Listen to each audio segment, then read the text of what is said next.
Big day, huge really. Scientists in white coats did something unbelievable. They built a machine. This machine, it messes with your head, literally. It can erase memories.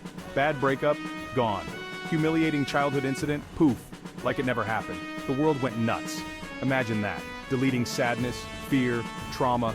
Everyone wanted a piece of this. Newspapers couldn't print stories fast enough. Everyone had that one memory, you know the one, gone. Think about it. No more PTSD for soldiers. No more crippling phobias. The possibilities seemed endless. Politicians argued about ethical use. Doctors debated its medical application. But the public? They just wanted to forget. Early trials showed promise. People walked in with baggage, walked out lighter. The science was complex, but the idea was simple. Target the specific memory, scramble it with a burst of energy. Bam! Gone.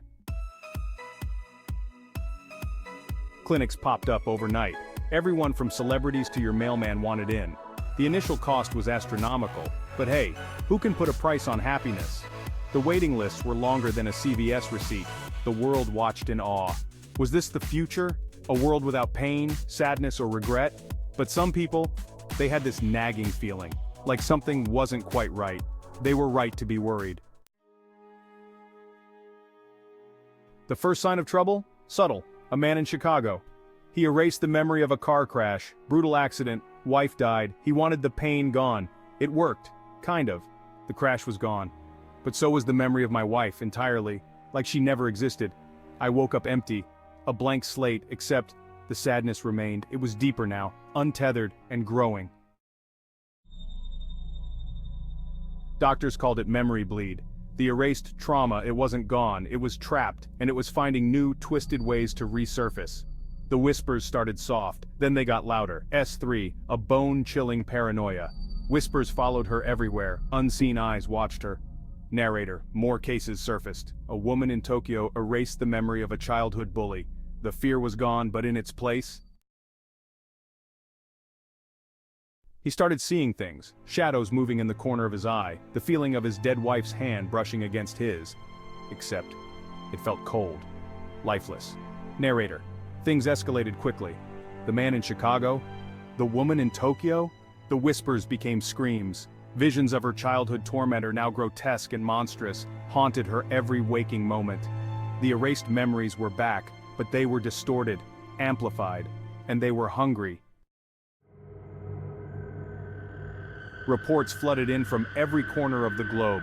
People were losing their minds. The erased traumas manifested in terrifying ways. Hallucinations, paranoia, uncontrollable rage. The world was plunged into chaos. The streets became a nightmare. People were afraid of their own minds. The very technology that promised to erase their pain had unleashed something far worse. Something ancient, primal.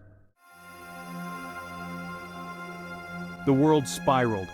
It was as if reality itself had been twisted and contorted into a nightmarish version of its former self. The once familiar streets and buildings now seemed like a labyrinth of despair, a maze with no exit. Cities, once bustling with life, became desolate wastelands. The laughter of children, the chatter of friends, and the hum of daily life were replaced by an eerie silence. The streets, once filled with the vibrant energy of human activity, now lay empty and forgotten like the remnants of a long-lost civilization. The air was thick with paranoia and fear. Every shadow seemed to hide a lurking danger, every corner a potential threat. The fog that rolled in each night only added to the sense of dread, enveloping the city in a suffocating blanket of uncertainty. The screams of the tormented echoed through the empty streets. They were the cries of those who had lost everything, their minds shattered by the horrors they had witnessed.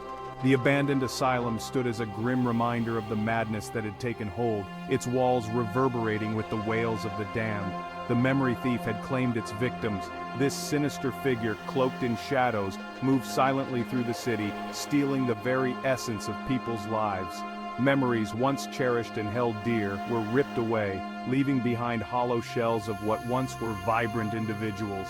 The scientists who created the machine, they had thought they were on the brink of a groundbreaking discovery, something that would change the world for the better.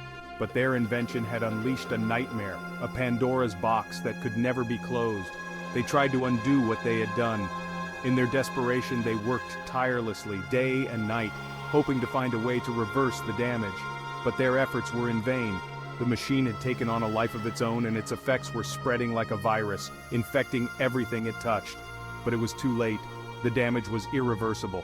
The machine had altered the very fabric of reality, distorting it beyond recognition. The broken mirror reflected not just the physical world, but the shattered minds of those who had been affected. They had tampered with the very fabric of the human psyche.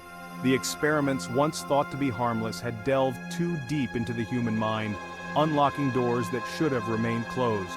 The consequences of their actions were far-reaching, affecting not just the present, but the future as well. And the consequences were catastrophic.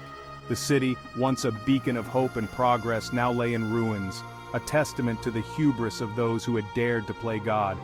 The twilight sky, tinged with the colors of an impending apocalypse, served as a grim reminder of the price of their folly.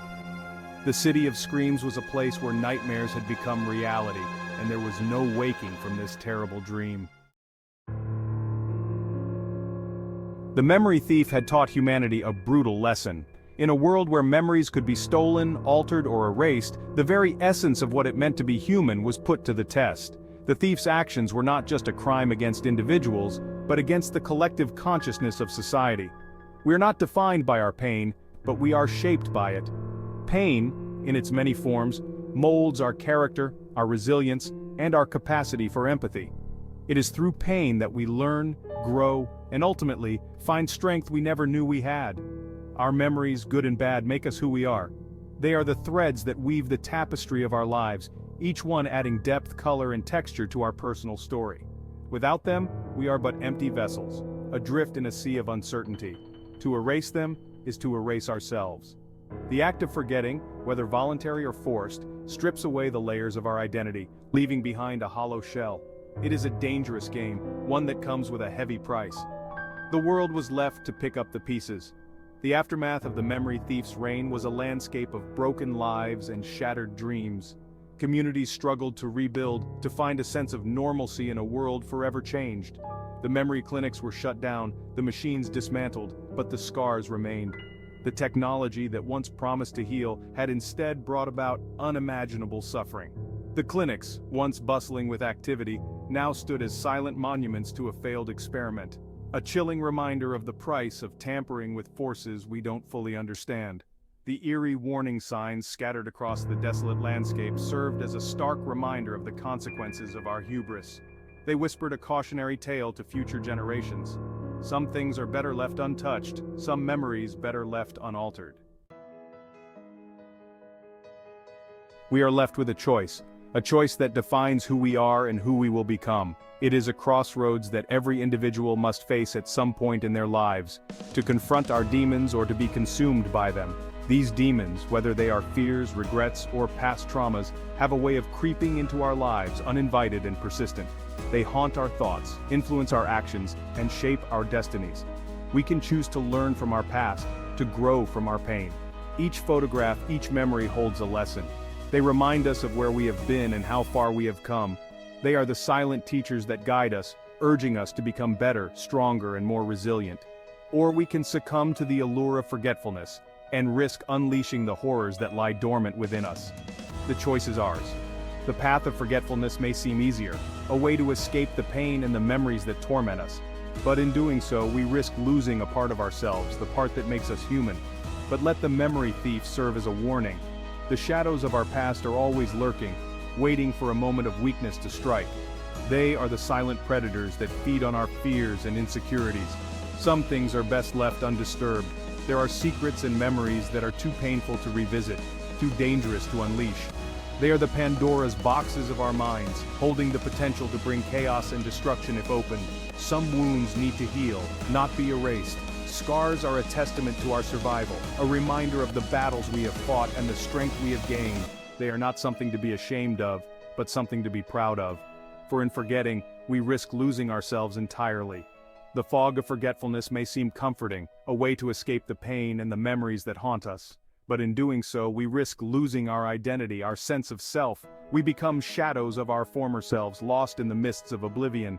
In the end, the choice is ours, to face our demons, to confront our fears, and to learn from our past. Or to succumb to the allure of forgetfulness, and risk losing ourselves in the process. The path we choose will define our future, our destiny. So choose wisely, for the journey ahead is long and fraught with challenges. But remember, you are not alone. We all have our demons to face, our battles to fight, and together we can overcome them and emerge stronger and more resilient than ever before. Remember the past, learn from it, grow from it. Don't let the promise of easy forgetfulness lure you into darkness. The human spirit is resilient. We are capable of overcoming great pain, but we must face our demons, not erase them. Remember,